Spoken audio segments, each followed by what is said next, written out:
Petrol bunk దగ్గరికి వచ్చేసాము. ఒకసారి వెళ్ళి జనాలతో మాట్లాడదాం. కమ్.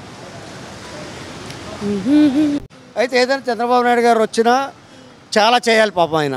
ఎందుకంటే ఇవాళ ప్రజలు ఆయన మీద ఎన్నో ఆశలు పెట్టుకొని ఉన్నారు. కానీ మరి ఈ ఎల్ఏ గవర్నమెంట్ చేసిన 17,00,000 కోట్ల అప్పు తీర్చేది ఎప్పుడు? ప్రతి మనిషి మీద 3 లక్షల రూపాయల అప్పు ఉంది. ఈ అప్పు తీరేది ఎప్పుడు? అసలు ఎవరు తీరుస్తారు ఈ అప్పుని? మనం బటన్ నొక్కేమో అప్పు చేసి ఇచ్చాడు. మరి మన దగ్గరేమో చాలా వరస్ట్గా వసూలు చేశారు.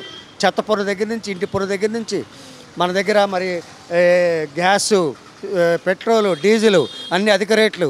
మరి ఏది కొందామన్నా రేట్ ఎక్కువ. ఇలా వసూలు చేశారు. కానీ మరి ఇవన్నీ కూడా తగ్గించుకొని వీళ్ళందరికీ లాభం చేయాలంటే చంద్రబాబు నాయుడు చాలా కష్టపడాలి. మరి ఈ రాష్ట్రం బాగుపడాలంటే మళ్ళీ ఆయన రావాల్సిందే. మరి అలాంటి broad mind, next generation visionary mind గలవాడు వస్తే ఇదేదో బాగు చేస్తేనే బాగుపడుతుంది. ఇలా మళ్ళీ ఒకవేళ జగన్ గారు వచ్చారనుకోండి, మళ్ళీ బటన్ నొక్కి ఇవ్వటం తప్ప ఆయన చేసేది ఏముండదు. మళ్ళీ బటన్ నొక్కి ఇవ్వడం, మళ్ళీ అప్పు చేయాలి. ఈ 17,000 కోట్ల అప్పు కాకుండా మళ్ళీ అప్పు చేయాలి. అంటే మన రాష్ట్రం అప్పులు ఊబిలోకి వెళ్ళిపోద్ది తప్ప ఉపయోగం ఏం లేదు.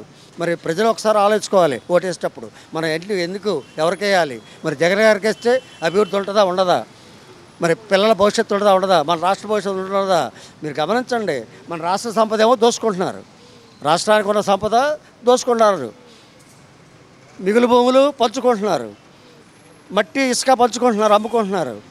మరి కానీ ప్రజల దగ్గర పన్ను మొట్టికాయ వసూలు చేస్తున్నారు. చెత్త పన్ను, ఇంటి పన్ను. మరి ఇంటి పన్ను వచ్చి ఈ 4 ఏళ్లలో 15% చొప్పున ఇప్పటికి 60% వసూలు చేశారు ఎక్స్ట్రా.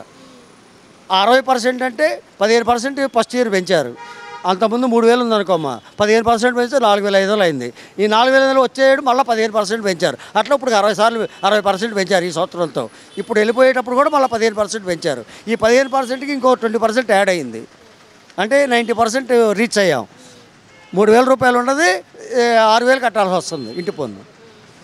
మరి మీరు సంక్షేమం చేసామంటే ఏంటి ఉపయోగం ఏంటి? పేదవాడికి మీరు ఇంటి పన్ను పెంచి, సరుకులు పెంచి, రేట్లు పెంచి, అన్నీ పెంచి వాడికి కావాల్సిన పనులు లేక, వాడికి కావాల్సిన ఇండస్ట్రీస్ లేక, ఏమీ లేకపోతే మీరు ఏంటి సంక్షేమం చేసామంటే ఏంటి చేసింది?